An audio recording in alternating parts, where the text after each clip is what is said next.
Kuwa mwangalifu sana mtu wa Mungu, wakati wote Mungu ako karibu kukubariki.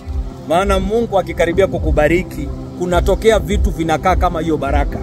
Kuna vitu ambaye vinakuwa counterfeit.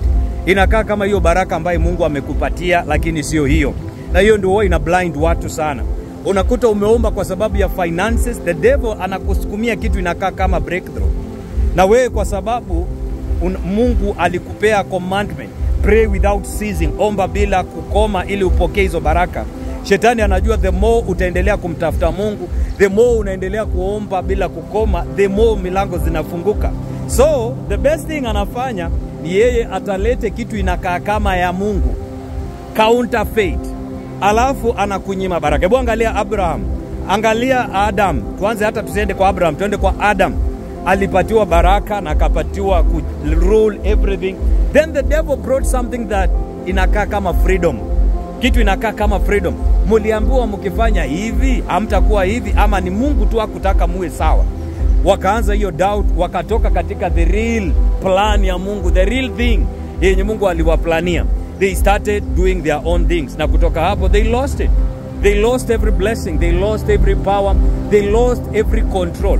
The moment tu umeanza mtu wa Mungu umefika pahali umeanza sasa kuchanganyikiwa na kuangalia vitu in a human way, utoke katika spiritual, utoke katika understanding, utoke katika thoughts ya kiungu, uanze kufanya vitu in your physical understanding, na hiyo kitu inayokaa kama the blessing, that moment you lose the blessing of God. So stay focused and stay obedient to what the Lord says. Bwana anasema omba bila kukoma. Stay focused on that.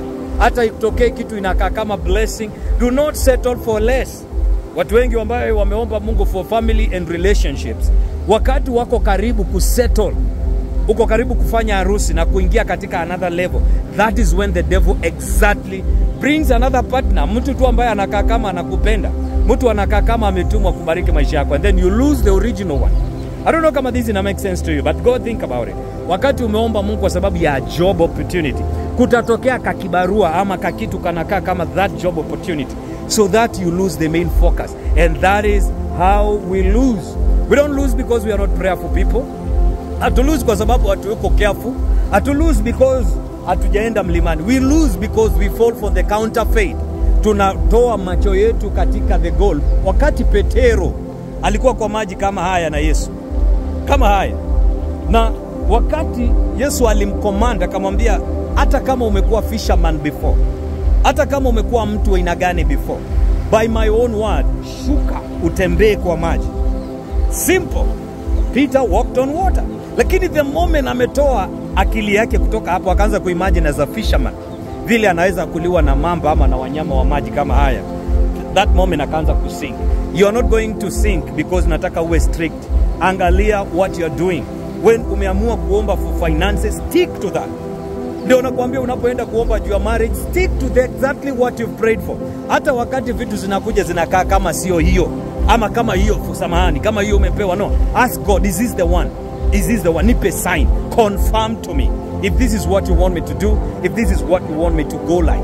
You know, do that and you will see God. Otherwise nakuombea baraka za Mungu, nakuombea kushinda, nakuombea kuinuliwa, nakuombea kutoka. Na hata kama hii mambo inakaa kama mateso ama nini, forget about it. Angalia kile Mungu amepromise in your life, and God promises that he will be with us mpaka mwisho wa dahari.